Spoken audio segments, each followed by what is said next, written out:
আজকে আমরা গেছিলাম সবাই কিন্তু নাচের ক্লাসে, কিন্তু ম্যাডামের শরীরটা ভালো নেই, তাই আমরা চলে এসেছি। কোথায় গেছিলে? নাচের স্কুলে। নাচ করেছো? কেন? আন্টির জ্বর?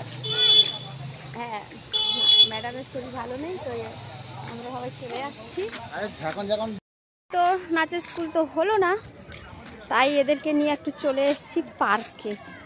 মানে বাড়ি যেতে যেতে রাস্তায় পড়ে, তো ওরাও বললো একটু পার্কে যাব, তো বললাম চল একটু পার্কে দোলনা টোলনা চেপে নিস। এখানে ছোট্ট একটা পার্ক আছে, মাঠ আছে, সুন্দর লাগছে।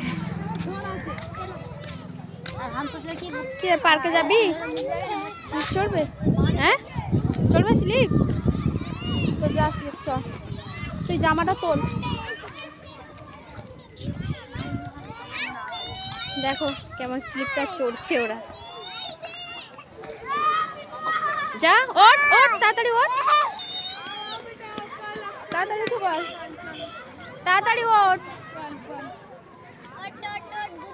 এই সোজা বস। হাই বলা রুহি।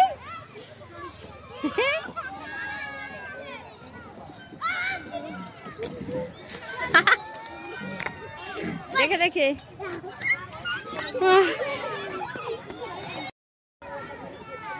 তো স্লিপ চড়া হয়ে গেছে তোদের? তো এখন কি চড়ছিস? দেখো তো এবার বাড়ি যাবি তো? হ্যাঁ এবার বাড়ি যাবি তো? স্লিপ চড়ে এবার ঢেকুর চড়ছে, ওকে ধরো কিন্তু ও পড়ে যাবে, আস্তে করে। হয়ে গেছে ওটা, হয়ে গেছে, হয়ে গেছে। চলো এবার বাড়ি, টাটা।